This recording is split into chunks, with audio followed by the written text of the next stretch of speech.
Are you ready to wander through tranquility? Japanese gardens are more than just pretty places. They're like a work of art, showing big ideas and ways of thinking. They're carefully made to feel peaceful and close to nature.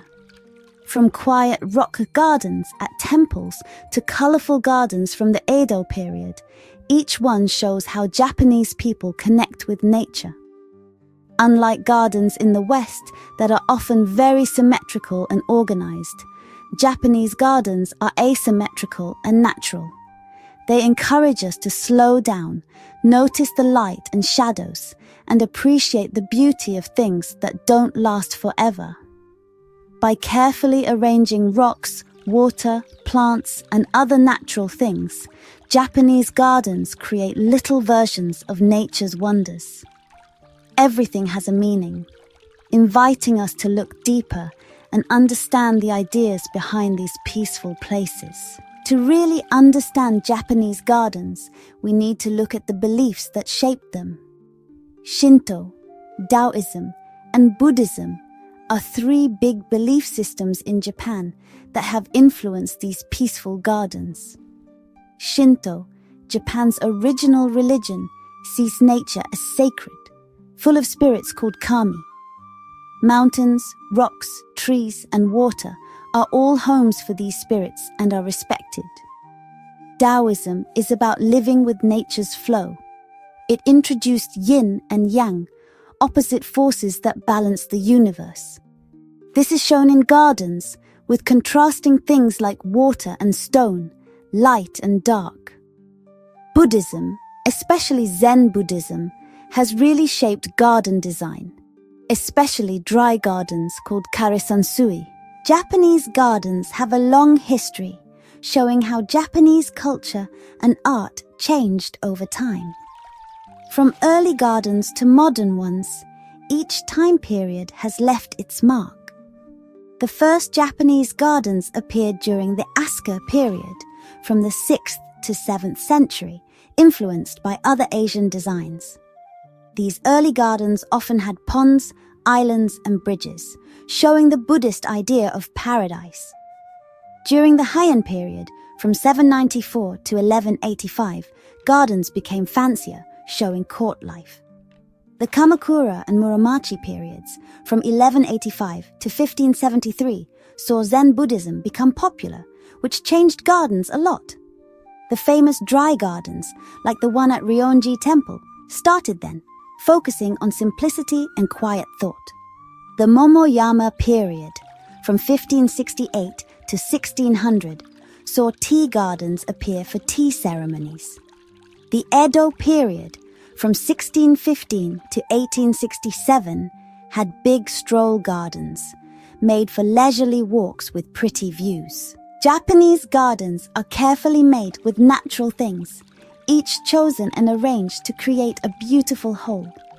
Water, rocks, sand, plants, and lanterns aren't just decorations, they all have meaning.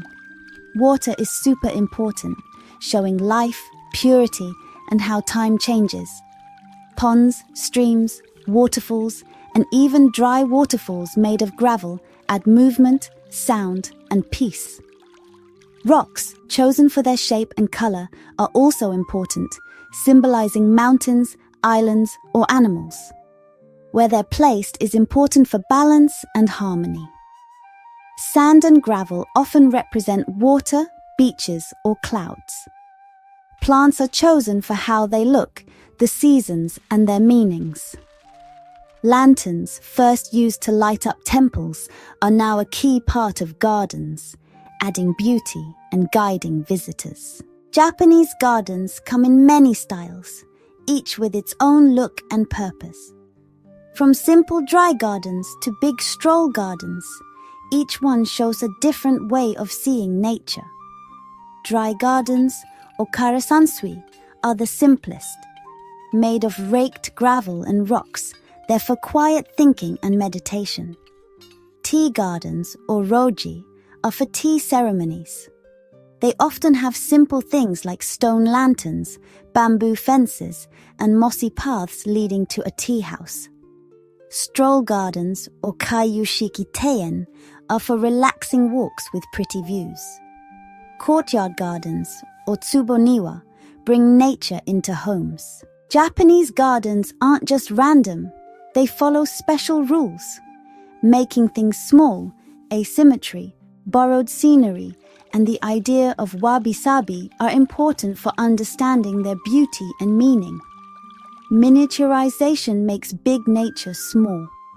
Rocks, ponds, and trees are scaled down to look like a bigger landscape. Asymmetry is key, showing that real beauty isn't perfect. Things aren't usually symmetrical, creating balance and harmony while being irregular. Borrowed scenery, or shake, uses things around the garden, like mountains or temples, as part of the design, making it feel bigger. Japan has many beautiful gardens, each with its own story and design. From the dry garden at Ryoanji Temple to the big Kenroku-en garden, these special places show the art of Japanese gardens. Ryoanji Temple in Kyoto is famous for its dry garden, a Zen masterpiece. 15 rocks on raked gravel encourage quiet thought. Kenroku-en Garden in Kanazawa is one of Japan's 3 best gardens. It has ponds, waterfalls, tea houses, and a hill with great views, perfect for any season. Ginkakuji, the Silver Pavilion, in Kyoto, has a famous moss garden and dry sand garden that looks like Mount Fuji. It's peaceful and simple. We still love Japanese gardens because they're peaceful and beautiful. In our busy world, these quiet places let us slow down and connect with nature. The ideas of smallness, asymmetry, and imperfection feel right to us. These gardens show that beauty can be found in simple things and that everything changes. They also show how humans and nature can live together peacefully. They remind us that we're part of nature. Japanese gardens are more than just pretty places. They show big ideas and respect for nature. They are peaceful places to think, celebrate beauty, and remember that we're connected to nature. Even in our busy lives, let's find inspiration in the peace and wisdom of Japanese gardens. May they inspire us to live with nature, appreciate imperfection, and find peace in our world. Thank you for joining me on this exploration of Japanese gardens. If you enjoyed this journey, please subscribe to Sakura and Stone for more insights into Japanese gardens, aesthetics, and philosophies.